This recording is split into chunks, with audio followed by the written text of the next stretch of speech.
They are in goal main position and still keep calm. Leg drive, mass. Leg drive, mass. Beautiful. Now, the race also unfolds between the Italians and the Dutch. The Dutch not using a lot of upper body, but the Italians do. And the Italians stay in second position. It's about 250 more meters to row. The Germans don't use a lot of upper body. They are in fourth position because I think they don't have enough momentum.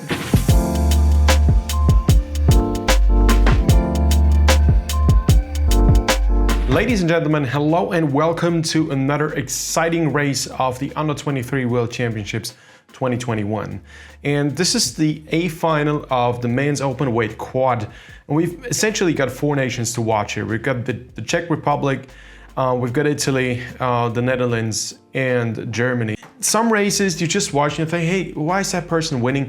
Sometimes it's simply a difference of physiology. If the competitiveness in a certain boat class or in a certain race is not so severe, then physiology can be the deciding factor. But if your physiology is already maxed out with pretty much everybody, which is the top level, then technique pays. Technique is the factor that's going to decide a race. And when I watched this race, I figured there's no way that the Czech Republic, if they don't completely overpace the race, that they're going to lose that. And I was right. The Czech Republic is going to win this. I'm going to spoil it right now. But the way they win this is awesome. Join me for an awesome video analysis of the open weight men's quad A final Under-23 Worlds 2021. Let's go. Just watch how quick these teams go off. And the thing about a quad is, if you've never raced in a quad, if you do it right, it feels like the gearing is too soft. If you're not doing it right, it feels like the gearing is too hard. Just like with the double, but the effect is more severe. And in the quad, a lot of people say, it's too fast, you don't need to use the upper body and so on and so on. But if you check the start here, look at the Czech Republic, because they are not going to be in the lead at the 250. By no means. They're not even going to lead at the 500. They are with the pack. In the lead are the Dutch right now. This may be a matter of pacing. It may also be a matter of, hey, if you don't use a lot of upper body, you don't build a lot of momentum. The thing is, during the first 500, momentum doesn't really count that much. It's all about stroke rate, power. So leg drive, arms in terms of finishing off the drive. But the upper body starts to pay off over the middle 1,000 meters. When you do the final sprint, this is when it pays off because the upper body brings momentum.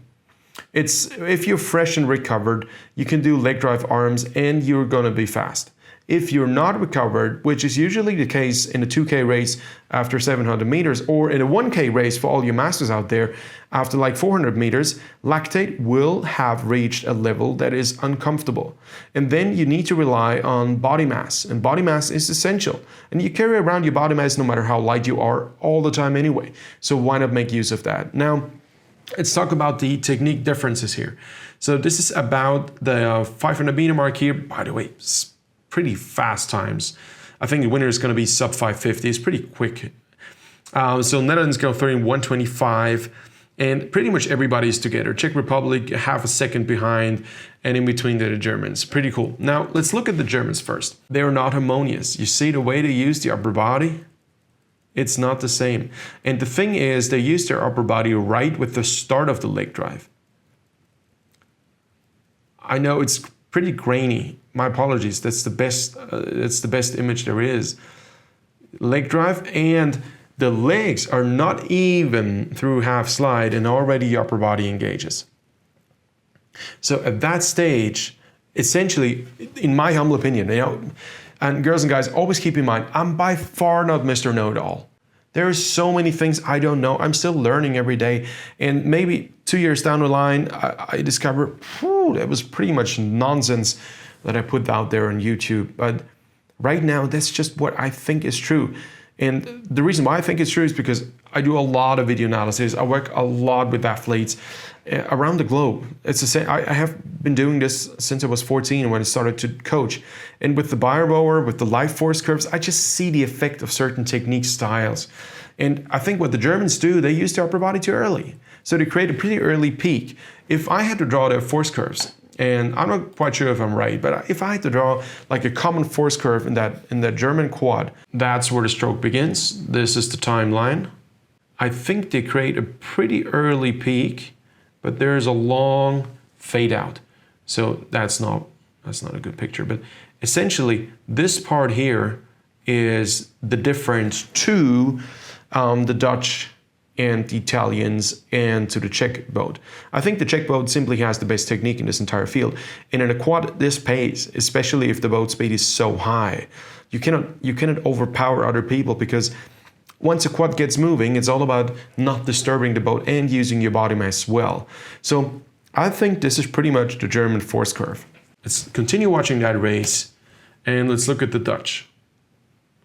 The Dutch have a brilliant open class quad, and their under 23 quad is brilliant as well. But the Dutch use a style that is pretty much non-disturbant in terms of not much upper body lean at the finish. Doesn't really pay. More or less straight upper body. They do use a bit, but in my humble opinion, the Olympic quad that performed extremely well.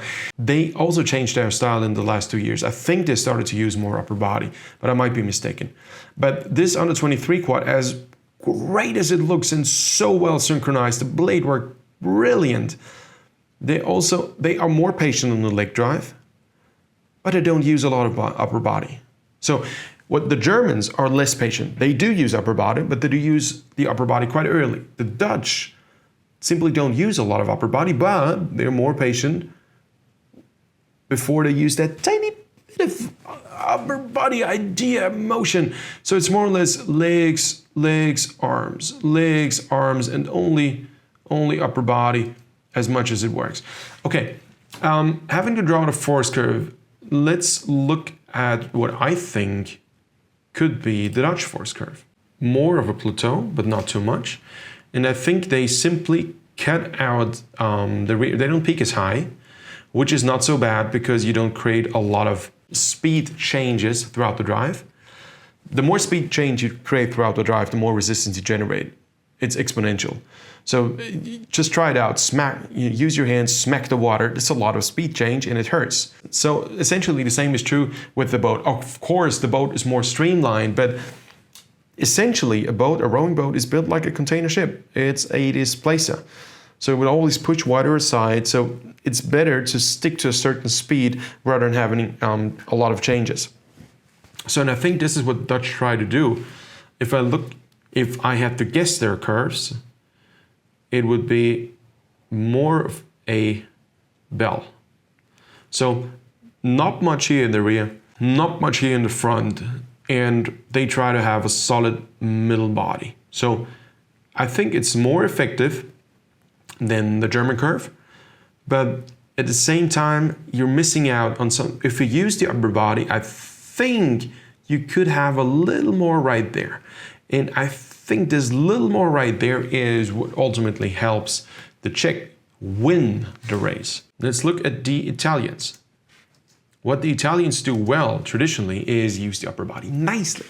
There was a race, I don't know if it's still up on YouTube, but the race that got me started was the Olympic final 2000 in Sydney, where the German quad, and they didn't use any upper body, and the Italian quad were side by side, matching strokes, matching stroke rate, 500 meters to go, and the Italians just pulled ahead because of the use of the upper body. Rowing more fluently. You can see they're sitting looser. They just look across there. Their boat is running much better. They're not diving the bows of the boat, and they have hit the front.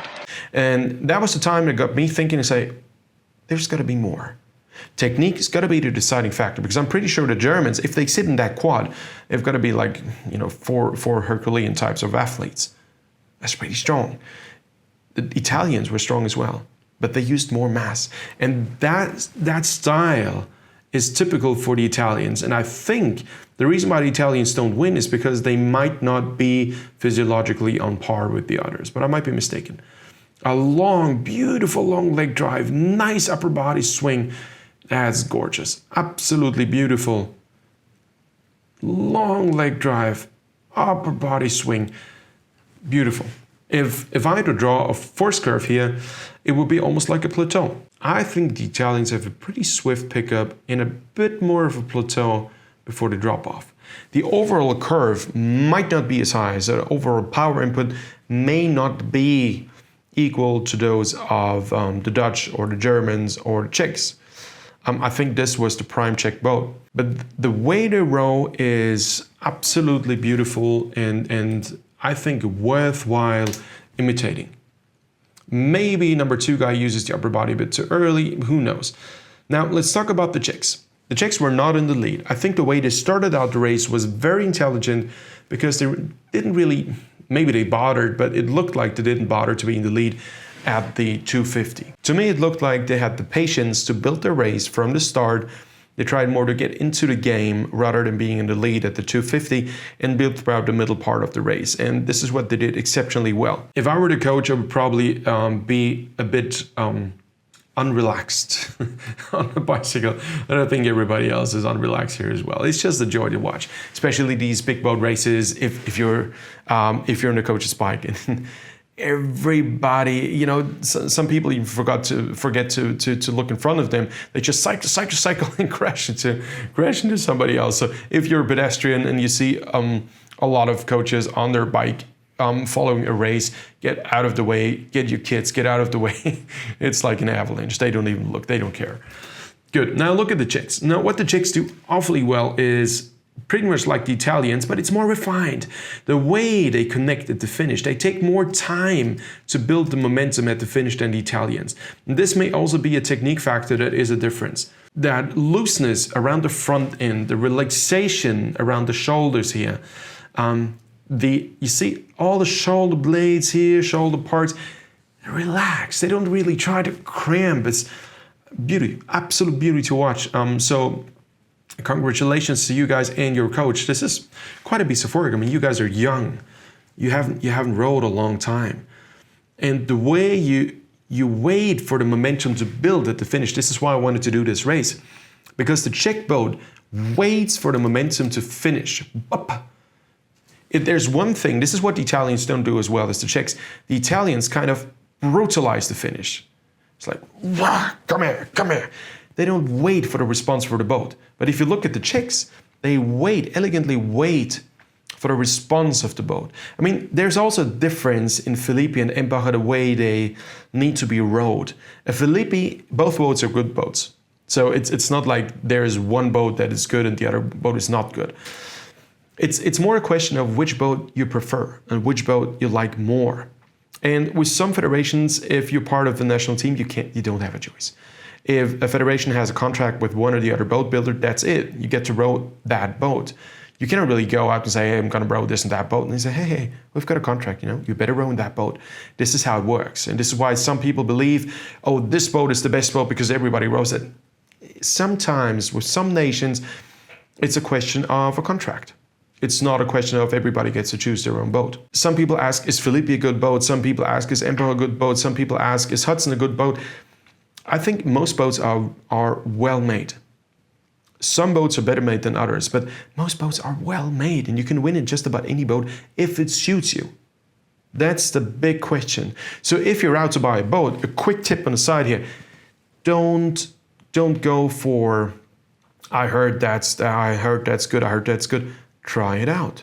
Take your time. Row a bit in it. Do some fast strokes. Take your time to try it out. And bother to do a couple kilometers or miles driving just to try out a boat that is in your weight category.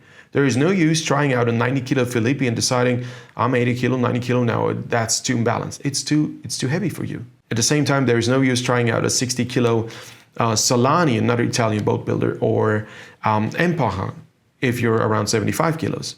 Get the right boat and then try it out and see if it suits you well. And the overall speed difference from boat to boat may be 1%. It may be. The first 3 years, almost all boats are good. The question is, how good are they after 4, 5, 6, 7, 8, 9, 10 years of heavy use? And that's the interesting question if you buy a boat for yourself. That most of these federations get brand new boats. They're all good. I think they're really good. So get the boat you like and that feels good for you. Don't go for don't go for hearsay. So what I wanted to say about this here, still there's a difference in my perception in Felipe rowing and Empacher rowing. And Empacher, once it's up to speed, it keeps the speed pretty well, but it takes a bit of time to get it up to speed. I mean, on a super high level, it's like you're asking a Formula One driver, do you like this steering wheel better or this steering wheel better? 90% of people will never ever realize there is a difference at all. But there is one, in my humble opinion. If Felipe is more the aggressive, agile boat that is so easy to influence in a good way and in a bad way. Both is possible. So it really depends on which type of rowing you have. And I think both crews, the Italians and the Czechs, are in the right boats for them. Whereas the Italians have their aggressive style towards the finish, and Felipe can handle that quite well. The Empacher cannot be rowed this way, I think. So the Czechs do a great job in being patient around the back end of their stroke, letting the boat come to speed, letting it glide, and then move on. I think you can be world champion with both boats. It really depends on, are you able to adapt your rowing style to the material you have? And this is ultimately what we always have to do. Now let's look at the Czech technique. I already mentioned looseness around the front end. Beautiful. A patient leg drive. And then a synchronized usage, engagement of upper body mass with pretty much everybody's got straight arms. This is the right way of rowing in my excited yet humble way to put things. I'm not Mr. Know-it-all. I just love what I see here. And then the finish at the same time has a distinguished end. There is an end point. It's not like we try to be extra long at the finish. No, they don't try to be extra long. They try to be compact. They try to be connected. Still at the finish, you know, in the Zoom lives, I always say, try to be connected with your abdominal muscles, elbows, chest, and foot stretchers. That's the essence of the finish. You have to control, before you control the boat, you have to control yourself, your own body. And that's what the Czechs do so well. If I had to draw their force curves, I think what it would look like, so I think the Czechs have a pretty similar curve to the Italians, a pretty swift buildup, and I think their plateau is much longer than anybody else's. Probably all the way here. By the way, I don't know if any of these estimated force curves are right, but I've done so much work on the bio road, trying different styles of rowing. My impression is that my eye is pretty well calibrated when it comes to looking at somebody row and trying to guess what type of force curve they have. I'm very humble watching this race because for me, watching the Czechs is beautiful. I mean, these athletes are on the 23s. So I don't know anything about the training plan they have and so on, but if they have time to develop individually, physically speaking, mentally speaking, this has got to be an awesome boat to watch for the future. Okay, now let's talk about the race and how it unfolds. So the Czech Republic is in the lead at the 1000, but this is like 0.2 seconds in front of the Italians. This is nothing. In a quad, things can change so quickly. Now, talking about the Czechs here, see how every time they use their upper body in such a synchronized way, they gain momentum and pull ahead. And momentum is, for me, the essence of rowing. It's not the power. It is not the stroke length only. It is a combination of all, and most of all, it is building momentum as a unit. And if there was one single thing I had to point out and say, what is it that makes a team boat go fast? I would say it's momentum. This is, if you can create momentum as a team, I mean, look at the Czechs. Drive mass, control the upper body. Drive mass, control the upper body. And now they pull ahead of the Italians. The Italians are now ahead of the Dutch. The Dutch are ahead of the Germans. And the question is, can the Germans respond? And we are looking, ladies and gents, we are looking at a 4:21 1500 meter time. This is ridiculously fast. And already an 8 meter gap. So actually they managed to build a lead of they extended the lead by 5 meters within 200, 250, 300 meters. And the good thing now, hey, they are in gold medal position. They are in the lead. The whole crowd is watching them, and they are in gold medal position, and still keep calm. Leg drive, mass. Leg drive, mass. Beautiful. Now, the race also unfolds between the Italians and the Dutch. The Dutch not using a lot of upper body, but the Italians do. And the Italians stay in second position. It's about 250 more meters to row. The Germans don't use a lot of upper body. They are in fourth position because I think they don't have enough momentum. And now, of course, it's you know, all hands on deck and just try to save that position because everybody's happy about a medal. And the last 250 are usually so tense. And here, nothing's been decided. And look at the Czech. The Czech still leg drive, mass, loose around the shoulders. Leg drive, mass, loose around the shoulders. This is gorgeous. Look at the Italians. They try to use the upper body, number 2 seat, more aggressively here. They just fight. But they are ahead of the Dutch because the Dutch have not enough momentum to build. Now, still, the question is, are the Dutch synchronized enough to get into second position? And it's the Czechs winning this race, the Italians and the Dutch in third position. I mean, this is what rowing is all about. This is so exciting. Beautiful. Oh yeah. If I just saw this guy here. Number 4 seat. Some people truly collapse at the finish line. A last word about this. But do me a favor. If you don't collapse naturally, don't do it. Don't lie down. It's not good for your organism. You cannot really go from 100% to 0%. Of course, you're gonna have a high risk of collapsing for real. It didn't happen to you. You actually triggered that. So I see a lot of people lying down at the boat. Don't do that. Excuse the word. It is silly. It is absolutely silly because it does bad things to your organism. Take your time. If that race would have gone 2 more strokes or 10 more strokes, you could have done it. There's absolutely no reason to do drama, and the race doesn't become any better. It doesn't become more emotional. Just ideally, you should keep on rowing. I know a lot of race courses don't have enough space for that, and Rajica is the same. So, but congratulations. Well done. What an exciting race. I'm so glad I was able to do this video analysis. Thanks to FISA once more for allowing me to use their footage, and congratulations. Also to Italy. You lads have, what a fighting spirit. This is so beautiful to see. And also congratulations to the Dutch. You are doing a great job trying to fill the footsteps of your open class teammates. All right, good.